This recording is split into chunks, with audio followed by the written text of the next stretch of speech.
আপনাকে আরো কথা বলার সুযোগ দিতাম। যদি আমরা এখন তাদের সাথে ঝগড়াঝাটিতে, মাঠে ময়দানে ঝগড়াঝাটিতে লেগে যাই, তাহলে দুই পক্ষে বাংলাদেশব্যাপী মারামারি হবে, বিশৃঙ্খলা সৃষ্টি হবে। ঝগড়া হবে, ঠান্ডা মাথায় আমরা বোঝাবো, বুঝানোর চেষ্টা করতেছি ভাই, এই জন্য আপনাদের দাঁড়ে দাঁড়িয়ে দেওয়া। এনে বোঝাবেন তমিজির শেষ।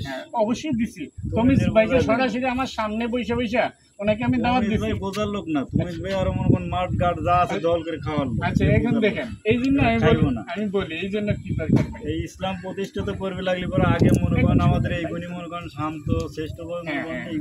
এখন শুনেন আমি বলি এই জন্য কি দরকার। আল্লাহ বলছেন ওয়াতাসিমু বিহাবলিল্লাহি জামিয়া, ঐক্যবদ্ধ হও, দলভুক্ত হও। কি কারণে? আল্লাহর রজ্জুকে আঁকড়ে ধরো, মানে আল্লাহ যে বিধান দিছে এটাকে আঁকড়ে ধরো, এই জন্য ঐক্যবদ্ধ হও। যদি আমরা ঐক্যবদ্ধ হয়ে আল্লাহর বিধানকে আঁকড়ে ধরে আমাদের প্রতিনিধি যদি, মানে আমাদের আল্লাহর প্রতিনিধি যদি পাঠাইতে পারি আমাদের নেতৃত্বে, তাহলে তারা মানব তৈরি কোনো আইন বিধান চাইবে না। এই মানব তৈরি আইন বিধান যখন হটে যাবে, তখন আল্লাহর আইনে যখন চলবে, এরা সোজাসুজি যেভাবে সাপ সোজা হয়ে যায় এইভাবে সোজা হবে। এই জন্য কাজ করতেছি ভাই। যদি আপনি চান যে এইভাবে সত্যিকে বলবুক্ত হয়ে, মানে বলে আল্লাহর বলে বলিয়ান হয়ে, কোরআনের বলে বলিয়ান হয়ে আমরা সকলকে হটাবো, আমাদের সাথে সহযোগিতা করতে পারেন ইনশাল্লাহ। আমরা এই উদ্দেশ্যেই নামছি। আমরা মনে করেন সবই হটালাম, কিন্তু কিছুদিন আবার হটাইতে পারব না। কি জন্যে? বাংলাদেশে মনে করেন যে গার্মেন্টস শিল্প বেশি, আর আমার মা, আমার বোন, আমার ভাই, এখানে পর্দার ব্যবস্থা হবে ইনশাআল্লাহ। আছে এখানে শোনেন, যে যার জায়গায় কাজ করবে, এদের ইসলাম মেনে কাজ করবে। এদের যদি মনে করেন যে ইসলাম, শোনেন অনেক সময় আছে ইসলাম কিছু কিছু জিনিস মনে করেন যে ধরতে গেলে মনে করেন ইসলামের উপরে মনে করেন প্রেশার আসে, যে ইসলাম নেতৃত্ব যখন থাকবে প্রেশার আসবে না। আপনার এই জিনিসটা মাথায় ঠান্ডা রাখি কাজ করা লাগবে কীভাবে, যে যাতে গার্মেন্টস যারা করে ওনাদের মনে করেন যে ওনাদেরও মনে করেন এখন বর্তমান যে সিজন চলছে এই সিজন চলান লাগবে।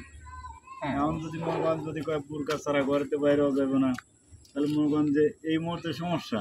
এটা কিন্তু বিএনপি লোক যেটা বলে, আমি বলতেছি ঠিক আছে, বলে যে জামাতে আইলে কিন্তু তোমার ঘরতে বাড়াই দিবে না। আমি হুমছি দিয়েই কিন্তু কথাটা বলছি। এগুলা হচ্ছে গুজব, এগুলা মানুষের একটা বক্তব্য। হ্যাঁ, একটা গুজব দিয়ে মনে করেন বহুত নষ্ট করা, এটা মন নষ্ট করা না, এটা নষ্ট করা। সমস্যা নেই, আল্লাহ বলছে মনে করেন আপনারা ঘুরেন ইনশাল্লাহ। আমরা আসছি আপনাদের কাছে সমর্থন নিতে। আপনারা যখন বুঝছেন আল্লাহ যখন ক্ষমতা দেবেন, তখন আমাদের একটা দায়িত্ব দাঁড়াবে মানুষকে সৎ কাজের আদেশ দেওয়া, অসৎ কাজের নিষেধ করা। আমরা যখন এই ঐক্যবদ্ধ ক্ষমতাটা পাইতেছি না, তখন এটা করতে পারতেছি না। আপনি যে কথা বললেন যে বিএনপির লোকেরা হচ্ছে সব দখল করে খাইতেছে, দখলটাকে প্রতিহত করতে গেলে আগে লাগবে ক্ষমতা।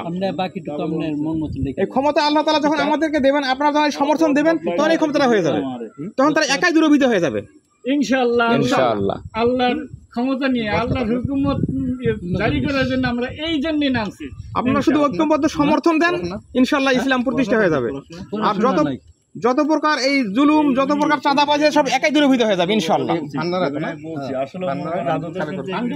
বন্ধ না হলে তো মানুষের শান্তি আসবে না। নাম লেখেন ভাই, নাম লেখেন। কি নাম ভাই আপনার? নাম লাগতো না, হুজুর আছে না, মার্কেটে যাবো না, আমি তো প্রত্যেকদিনই বসি। ঠিক আছে, বসেন তো, এত কথা হইলো। ভাইয়ের নাম লেখা আছে, লেখা থাকে, লেখা থাকলে তো আর লাগবে না।